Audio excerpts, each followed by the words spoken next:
안녕하세요. 아나운서 허연주입니다. 목포 여수 MBC가 공동으로 제작한 다가온 뉴스 시간입니다. 이번 주는 전남의 공공산후조리원이 확대되고 있다는 소식과 유네스코 세계 자연유산에 등재된 갯벌의 가치를 새롭게 조명받고 있다는 소식 준비했습니다. 함께 보시죠.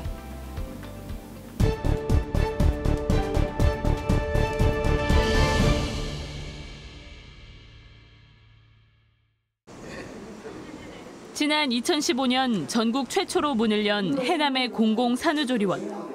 해마다 200명 안팎이 찾으면서 현재까지 1,600여 명의 산모가 이용했습니다. 저렴한 비용과 서비스 등 입소문이 나면서 해남뿐 아니라 목포와 영암, 완도 등 인근 지역에서도 찾아오고 있습니다. 생각보다 좋더라고요. 왔는데 시설도 되게 깨끗하고 직원분들도 친절하시고 되게 혼자 쉬고 아기랑 딱 쉬고 가기에 좋다라고 생각이 들었어요. 1호점을 비롯해 현재까지 전남에서 운영 중인 공공산후조리원은 모두 5곳. 비용은 2주 기준 154만 원으로 도내 민간 조리원 평균 비용보다 25만 원가량 저렴합니다. 특히 둘째 이상인 산모나 기초생활수급자, 다문화 가족 등 취약계층에는 70%가 감면돼 해당 산모들이 부담하는 비용은 50만 원이 채 되지 않습니다. 그러니까 노하우도 많이 쌓이고 그리고 또 산모님이나 신생아가 최대한 편하게 있다 갈 수 있도록 저희가 도와드리고 있고 그래서 이용 만족도는 굉장히 좋으신 편입니다. 지난해 전남의 합계 출산율은 1.02명으로 세종시 다음으로 높았습니다. 산후조리원 이용자 가운데 17%가 공공산후조리원을 선택하는 등 이용자도 전년에 비해 3배 가까이 늘어난 상황. 전라남도는 120억 원을 투입해 15실 이상 규모의 공공산후조리원 3곳을 추가로 설치하기로 했습니다. 2021년과 했을 때 한 3배 정도가 늘어났습니다. 이것은 코로나 전국이지만은 우리 도민들의 호응이 매우 높다는 것을 알 수 있고요. 특히 모자보건법 시행령 개정으로 공공산후조리원과 산후조리 도우미 지원을 동시에 받을 수 있게 된 만큼 수요는 더욱 늘어날 전망입니다. 전라남도는 연말까지 선정 절차를 거쳐 도내 거점별로 공공산후조리원 설치 대상지를 결정할 방침입니다. MBC 뉴스 김진선입니다. 북을 메고 장단에 맞춰 춤을 춥니다. 역동적이면서도 섬세한 춤사위가 일품인 전라남도 무형문화재 진도 북놀이입니다. 진도 토요민속 공연은 지난 1997년 4월 처음 무대에 오른 이후 매주 토요일마다 관광객들에게 수준 높은 공연을 보여주고 있습니다. 진도 아리랑을 포함한 육자배기 흥타령, 그리고 진도 식긴꽃, 진도 다시래기, 그리고 여러 가지 진도 북놀이 여러 가지 그걸 중심으로 공연을 하고 있습니다. 지금까지 940여 차례에 걸쳐 공연을 진행해왔고 40만 명의 관광객이 다녀갔습니다. 전국 순회 공연까지 포함하면 공연 횟수는 1,400여 회가 넘습니다. 다양하고 흥겨운 공연은 관객과 국악인이 함께 어울릴 수 있는 축제의 장이 되고 있습니다. 기억에 남는 순간들은 사실 매 순간, 매주 토요일마다 어떤 기억에 남는 이유는 뭐냐면 여기서는 저희가 직접 무대에서 나와서 관객과 함께하는 것도 있었고요. 저는 이게 9년 전쯤에 여기를 여행을 왔었어요. 남편이랑 같이 왔었는데 여기서 우연히 이 향토역에서 공연을 봤거든요. 지나가다가 들었는데 너무너무 좋았어요. 그래서 26년째 공연을 이어오고 있는 진도 군림민속예술단은 자체 공연뿐만 아니라 다른 지역 공연까지 접목해 프로그램을 확대했습니다. 또 공모를 통해 전문가를 영입하고 전국에서 단원을 모집하는 등 끊임없는 변화를 모색하고 있습니다. 남도의 민속 보고, 진도 토요 민속 공연은 이제 1000회 공연이라는 대기록 작성이 얼마 남지 않았습니다. MBC 뉴스 박종호입니다. 여수를 배경으로 조선시대 악공청에서 현재 여수 밤바다 버스킹까지 시대를 넘나드는 7 친구들의 이야기를 담은 무지개. 이 드라마는 올해 여수시가 자체 제작 공개한 웹드라마입니다. 여수시가 제작한 웹드라마는 이번 작품 무지개까지 모두 7편에 이르고 있습니다. 지난 2016년 신직계의 사랑 이야기를 시작으로 여명, 동백 등 모든 작품들은 공통적으로 여수의 유명 관광지나 지역의 숨은 명소를 드라마 속 배경으로 하고 있습니다. 여기에 지역의 역사와 문화, 설화 등까지 현대적으로 재구성해 담아내고 있습니다. 여수시의 웹드라마는 5에서 10분 분량, 4에서 5부작으로 제작돼 모바일 웹 컨텐츠에 익숙한 국내외 젊은 층들의 좋은 평가를 받고 있습니다. 7개 작품의 누적 조회수만 700만 건이 넘을 정도로 큰 홍보 효과를 누리고 있습니다. 2019년에 만들었던 동백이라는 작품은 지역의 아픔, 여순 사건을 다뤘던 작품이고 이 작품은 한 50여만 건 조회가 됐고 그다음 호전망이라는 작품이 한 160만 건, 작년에 제작됐던 윤술이라는 작품이 한 460만 건 정도 됩니다. 여기에 단순히 지역 관광 컨텐츠 홍보를 넘어 작품성까지도 인정받고 있습니다. 2019년 작품 동백은 스페인 빌바오 웹페스트에서 황금 늑대상을 수상하는 등 여수시의 웹드라마는 국내외 유명 웹페스트에서도 호평을 받고 있습니다.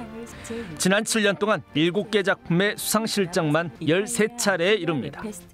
2019년 스페인 빌바오 웹페스트에서 상을 받는 것을 토대로 각종 국제대회 LA라든지 마이애미 이런 부분에 공식 초청을 받고 있고 올해 만들어진 무지개도 LA 웹페스트의 공식 초청을 받은 상태입니다. 여수시의 새로운 국제관광 홍보 마케팅의 한 영역으로 이제 당당하게 역할을 하고 있는 웹드라마. 여수시는 오는 11월 새로운 8번째 웹드라마 제작에 들어갈 예정입니다. MBC 뉴스 김주입니다.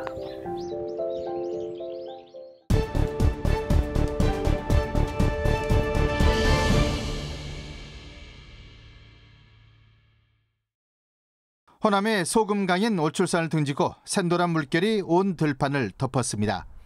시작도 끝도 보이지 않는 유채꽃밭이 100만 평. 꽃이 만개하는 봄철에는 관광객들로 몸살을 앓을 만큼 핫플레이스로 꼽히고 있습니다. 이들 유채꽃은 지고 나면 농협이 씨앗을 수매해 식용유로 만들고 있습니다. 시중에서는 카놀라유로 알려진 유채유입니다. 특히 유전자 조작을 하지 않은 국산 품종으로 주목받고 있습니다. 본 사업을 통해 유채꽃 축제를 지역 명품 축제로 발전시킬 계획이며 정전에 보는 유채꽃에서 먹는 유채유라는 핵심 가치 아래 국내 유채유를 새로운 식품 산업으로 육성할 계획입니다. 농가는 논에 유채꽃을 심어 기대 이상의 농해 소득을 올리고 있습니다. 경관 보존 직불금에 유채씨 판매 소득까지 1헥타르에 300만 원을 벌고 있습니다. 벼농사 소득이 600만 원인 점을 감안하면 쏠쏠한 벌이인 셈입니다. 봄에는 유채를 심고 여름에는 벼를 심어서 두 가지 소득을 올려서 참 좋습니다만 금년부터는 유채를 가공시설에서 소득을 올리니까 우리 농가 소득에 더욱 보탬이 된다고 생각이 듭니다. 최근에는 국제 식용유 가격이 폭등하면서 국산 유채유에 대한 관심이 커지고 있습니다. 경관 작물이었던 유채가 농촌 관광 자원이자 새로운 가공식품으로서 6차 산업의 모범 사례로 평가받고 있습니다. MBC 뉴스 문현철입니다. 광양의 한 매실 농장입니다. 열매를 걷어들인 매실나무마다 초록색 둥지 모양의 식물이 자라 있습니다. 나무의 기생에 자라고 항암 효과 등이 있어 약용으로 많이 쓰이는 겨우살입니다. 원래 야생 겨우살이는 높은 산 키가 큰 나무에서 자랐는데 이렇게 낮은 위치에 심게 되면서 수확이 쉬워졌습니다. 협심증에 시달렸던 한 농민이 겨우살이를 복용하면서 효과를 받고 1997년부터 인공 재배를 시도해 특허까지 받았습니다. 현재 매실나무 한 그루마다 적게는 3개에서 7개까지 겨우살이가 자라고 있습니다. 매실나무에서 나오는 겨우살이는 렉틴이라는 물질이 많이 나오고 또 사람한테 유익한 물질이 많이 나오기 때문에 초여름 한 차례 매실을 수확하는 데 그치는 게 아니라 겨울에 한 번 더 특화 작물을 걷어들여 새로운 수입원을 확보하는 효과가 있습니다. 광양 매실나무는 고령목이 많고 매실은 제값받기가 갈수록 어려워지고 있어 겨우살이가 농가의 시름을 덜어줄 수 있을지 관심입니다. 광양시는 내년부터 사업비 2천만 원을 투자해 재배 시범 사업에 나서기로 했습니다. 항암 성분을 이용한 기능성 식품을 만들든지 아니면은 의약품 재료로 사용하든지 해서 이 매실 재배 농가의 큰 소득원이 될 수 있도록 판로 확보와 매실 농가 교육은 풀어야 할 숙제입니다. 겨우살이가 햇볕을 쬐려면 매실 수확 후 가지를 제때 쳐줘야 하고 매실 열매에 영향을 주지 않기 위해 개체수도 적당히 유지해야 합니다. 광양시는 재배부터 유통까지 아우르는 현장 중심 교육을 마련해 보급에 힘쓰겠다고 밝혔습니다. MBC 뉴스 유민호입니다.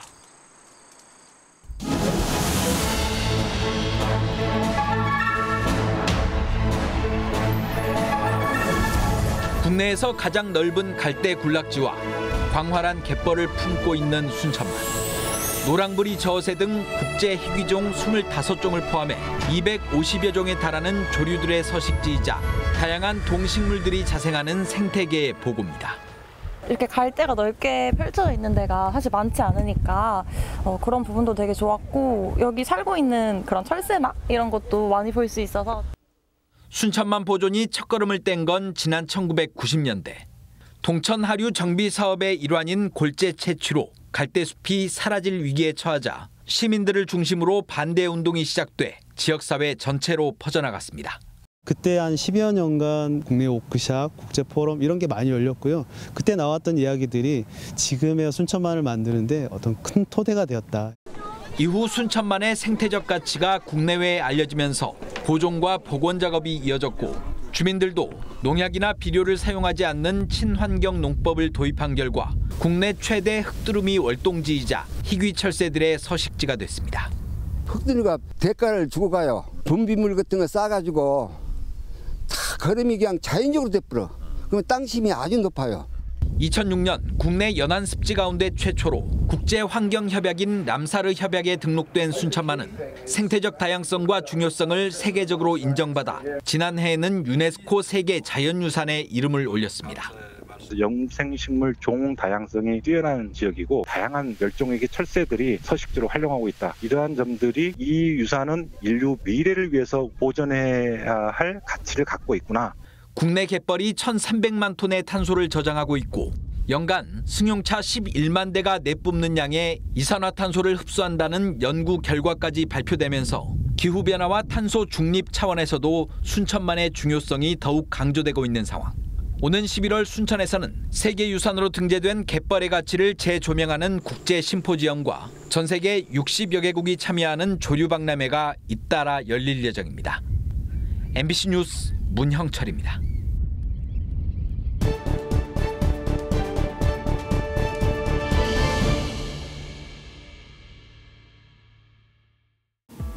오늘 다가온 뉴스 어떻게 보셨나요? 다음 이 시간에는 더욱더 풍성한 소식으로 찾아뵙겠습니다.